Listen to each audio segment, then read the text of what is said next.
तो अब हम देखेंगे इंटरस्टेट ट्रांजैक्शन के क्वेश्चंस। तो let's begin. Find the amount of bill for the following interstate transaction of services provided by some consulting agency.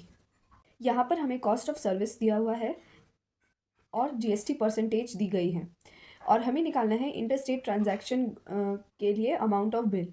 तो जब भी इंटरस्टेट ट्रांजैक्शन ऑफ सर्विसेज हो रहे होंगे तब हम क्या यूज़ करेंगे, तब हम कौन सी जीएसटी लगाएंगे, आईजीएसटी लगाएंगे, इंटीग्रेटेड जीएसटी। और जब इंट्रास्टेट ट्रांजैक्शन ऑफ सर्विसेज होगा तब हम कौन सी जीएसटी से कैलकुलेट करेंगे, सीजीएसटी और एसजीएसटी। ओके, तो यहाँ पर कॉस्ट ऑफ सर्विसेज हमें दी गई हैं। 4 सर्विसेज है, 2400, 1820, 3900, 3900।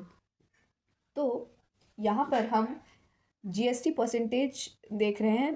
पहले 2 सर्विसेज पे 12% जीएसटी है और उनकी बाद वाली 2 पर 18% जीएसटी है। तो चलिए इसका सोल्यूशन देखते हैं। देखिए, सोल्यूशन में हमें cost of services first column में दी गई हैं, जीएसटी सेकंड कॉलम में दी गई हैं। अब थर्ड कॉलम में आईजीएसटी हमें निकालने के लिए बोला गया है, वो है रुपीज़ में।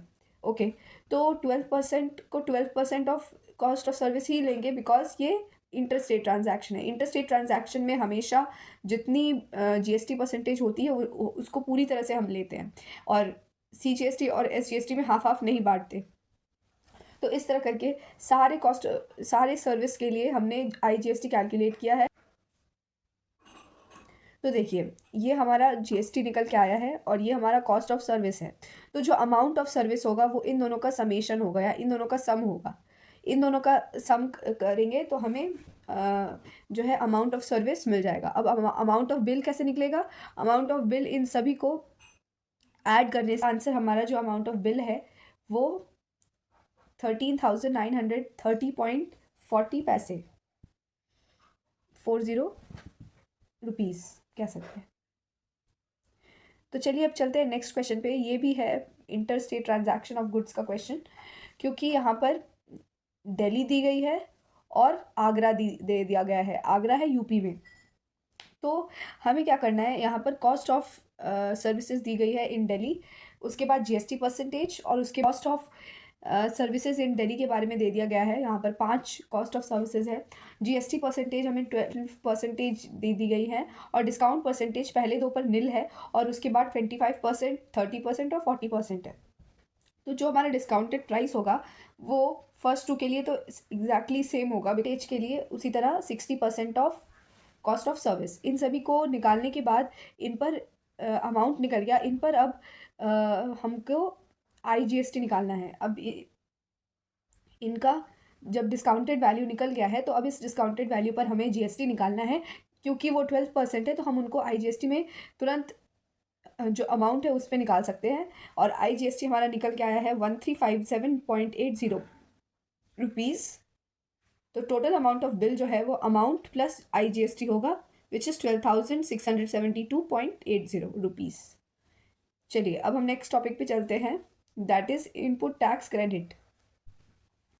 Input tax credit means that while paying tax on sale of goods and services, you can avail the tax you have already paid on the purchase of the above goods and services and pay only the balance amount as tax.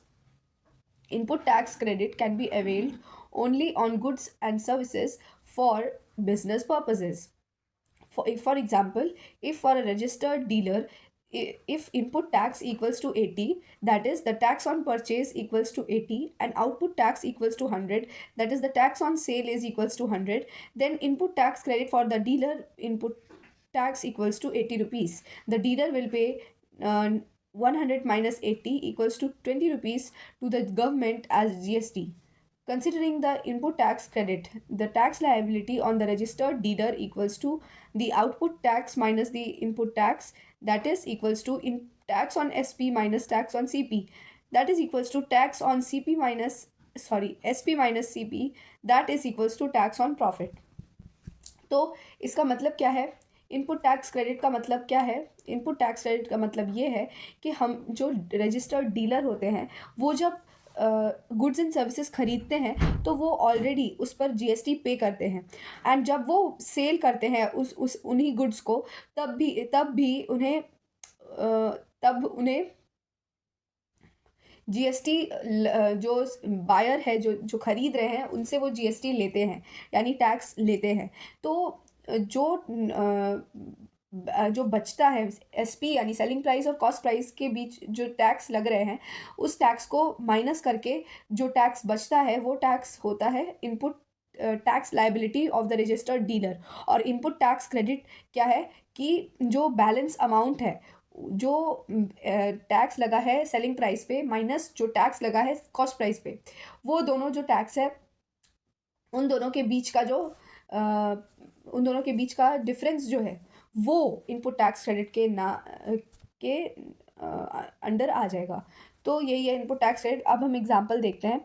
जैसे एक registered dealer के लिए input tax था 80 rupees, यानी वो जो goods and services खरीद रहा है उसके ऊपर टैक्स लगा है 80 रुपीज़। और आउटपुट टैक्स है 100, यानी जो वो बेच रहा है उस पर वो टैक्स लगा रहा है 100 रुपीज़। तो वो 80 रुपीज़ ऑलरेडी गवर्नमेंट को दे चुका है, और आउटपुट टैक्स में वो 100 ले रहा है बायर से।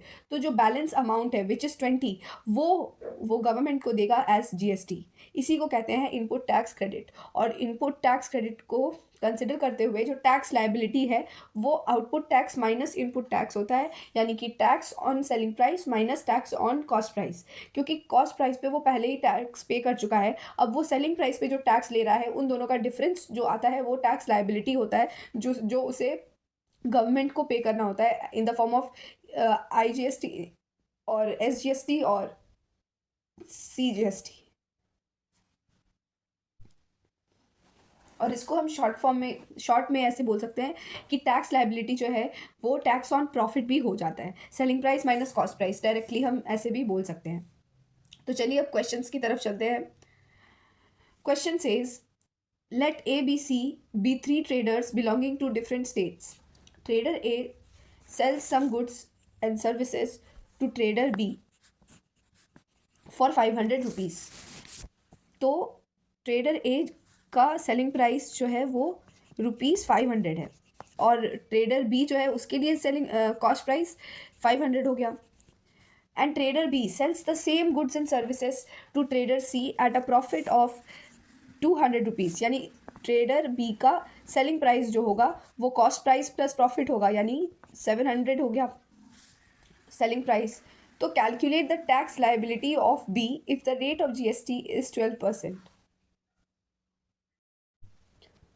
तो ये क्योंकि A B C different states से बिलोंग करते हैं तो ये इंटर स्टेट ट्रांजैक्शन का एग्जांपल होगा।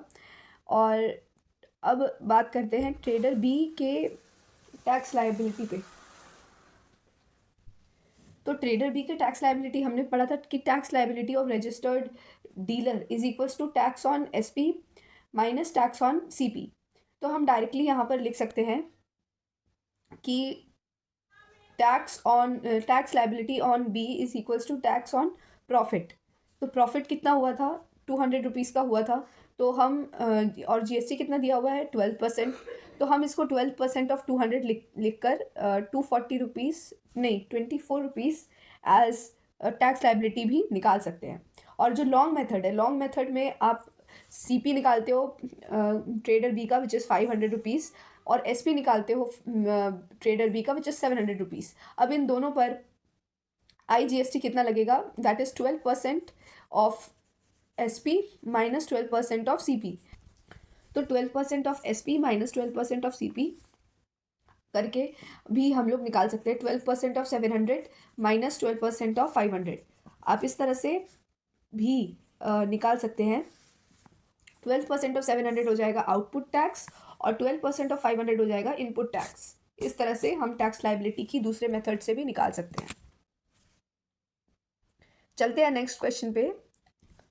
अच्छा, question says a product is sold from Kanpur UP to Banaras which is also in UP for 12,000 rupees, and then from Banaras to Ranchi, Jharkhand at a profit of 4,000 rupees.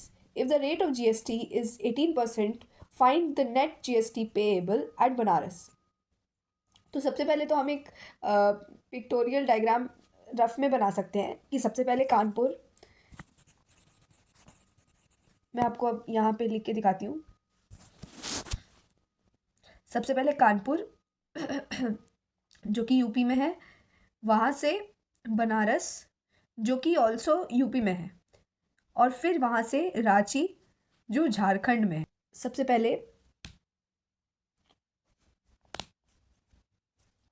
पहले यहाँ पर देख रहे हैं हम कि कानपुर से बनारस जा रही है ₹1200 पे, यानी इसका कानपुर का सेलिंग प्राइस जो है वो बनारस का कॉस्ट प्राइस है, एंड फिर ₹4000 पर वो झारखंड को दे रहे हैं, तो फिर उसका जो सेलिंग प्राइस होगा वो 16000 होगा, राइट।